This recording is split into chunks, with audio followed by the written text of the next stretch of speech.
ಹರೇ ಕೃಷ್ಣ, ಎಲ್ರಿಗೂ ನಮಸ್ಕಾರ. ಪಾಲಕ್ ಪನ್ನೀರ್ ಮಾಡೋಣ ಬನ್ನಿ. ಒಂದು ಜಾರ್ಗೆ ಟೊಮ್ಯಾಟೊ, ಈರುಳ್ಳಿ, 1 ಇಂಚ್ ಶುಂಠಿ, 2 ಹಸಿಮೆಣಸಿನ್ಕಾಯಿ, ಸ್ವಲ್ಪ ಕೊತ್ತಂಬರಿ ಸೊಪ್ಪು ಅಷ್ಟನ್ನು ಹಾಕಿ ನುಣ್ಣಗೆ ಪೇಸ್ಟ್ ಮಾಡ್ಕೊಳ್ಳಿ. ಆಮೇಲೆ ಇನ್ನೊಂದು ಸೈಡ್ ಒಂದು ತಪ್ಪಲೆ ಇಟ್ಟು ಅದಕ್ಕೆ ಪಾಲಕ್ ಸೊಪ್ಪು, ಉಪ್ಪು, ಸ್ವಲ್ಪ ನೀರನ್ನು ಹಾಕಿ ಆ ಸೊಪ್ಪನ್ನು ಬೇಯಿಸ್ಕೊಳ್ಳಿ. ಅದಾದಮೇಲೆ ಆಡ್ಸಿಟ್ಟಿರೋವಂಥ ಖಾರಕ್ಕೆ ಬೇಯಿಸಿರೋವಂಥ ಪಾಲಕ್ ಸೊಪ್ಪನ್ನು ಹಾಕಿ ಮತ್ತೆ ನುಣ್ಣಗೆ ಪೇಸ್ಟ್ ಮಾಡ್ಕೊಳ್ಳಿ. ಆಗ ನಮ್ಮ ಖಾರ ಈ ಥರ ಕಾಣುತ್ತೆ, ಗ್ರೀನ್ ಕಲರಲ್ಲಿ. ಇಲ್ಲಿ ನಾನು ದಪ್ಪಗಾಗಿರೋವಂಥ ಪಾತ್ರೆ ತೊಗೊಂಡಿದ್ದೀನಿ, ಯಾಕೆಂದರೆ ಖಾರ ಬಾಡಿಸುವಾಗ ಸಿದೋಗಬಾರ್ದು ಅಂತ. ನೀವು ಕೂಡ ದಪ್ಪಗಿರೋವಂಥ ಪಾತ್ರೆ ತಗೊಳ್ಳಿ. ನಾನು ಇದಕ್ಕೆ 2 ಸ್ಪೂನ್ ತುಪ್ಪ ಹಾಕ್ಕೊಳ್ತಾ ಇದ್ದೀನಿ.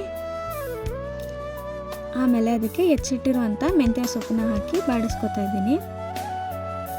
ಮೆಂತ್ಯ ಸೊಪ್ಪನ್ನ ಚೆನ್ನಾಗಿ ಬಾಡಿಸ್ಲಿಲ್ಲ ಅಂದರೆ ಕಹಿ ವಾಸನೆ ಬಂದ್ಬಿಡುತ್ತೆ. ಚೆನ್ನಾಗಿ ಮೆಂತ್ಯ ಸೊಪ್ಪನ್ನ ಬಾಡಿಸ್ಕೊಳ್ಳಿ. ಈ ಥರ ಚೆನ್ನಾಗಿ ಅದು ಫ್ರೈ ಆಗಲಿ. ಅದಾದಮೇಲೆ ಅದಕ್ಕೆ ಆಡ್ಸಿಟ್ಟಿರುವಂಥ ಖಾರನ ಹಾಕಿ ಹಸಿ ವಾಸನೆ ಎಲ್ಲ ಹೋಗೋ ತನಕ ಚೆನ್ನಾಗಿ ಕೈ ಆಡಿಸ್ತಾನೆ ಇರಿ.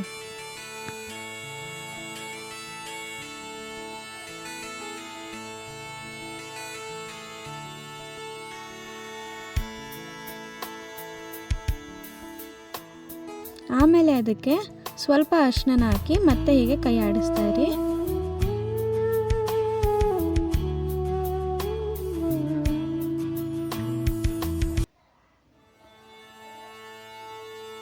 ಇದು ಮನೆಯಲ್ಲೇ ಮಾಡಿಟ್ಕೊಂಡಿರೋಂಥ ಗರಂ ಮಸಾಲ, ನಮ್ಮಮ್ಮ ಮಾಡಿರೋದು.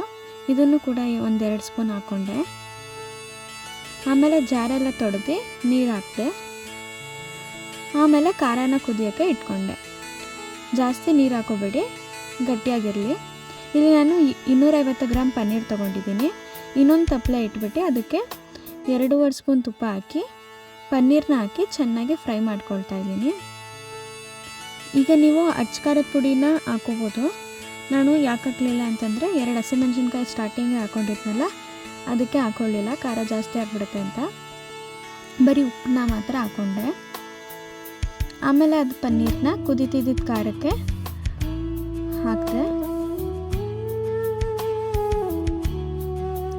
ಆಮೇಲೆ ಅದೇ ತಪ್ಪಲೆಗೆ ಸ್ವಲ್ಪ ನೀರು ಹಾಕಿ ಕುದಿಯೋಕೆ ಇಟ್ಟು ಆಮೇಲೆ ಆ ನೀರನ್ನ ಮತ್ತೆ ಈ ಖಾರಕ್ಕೆ ಹಾಕ್ಕೊಂಡೆ. ಯಾಕಂದರೆ ಆ ತಪ್ಪಲೆಯಲ್ಲಿ ತುಪ್ಪ ಇತ್ತಲ್ಲ, ವೇಸ್ಟ್ ಆಗಬಾರ್ದು ಅಂತ.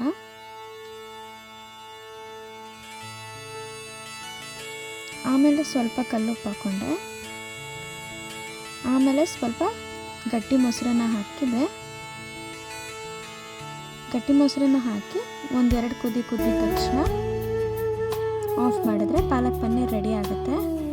ತಿಂದು ಹೇಗಿದೆ ಅಂತ ಕಮೆಂಟ್ ಸೆಕ್ಷನಲ್ಲಿ ತಿಳಿಸಿ. ಹರೇ ಕೃಷ್ಣ, ಧನ್ಯವಾದಗಳು.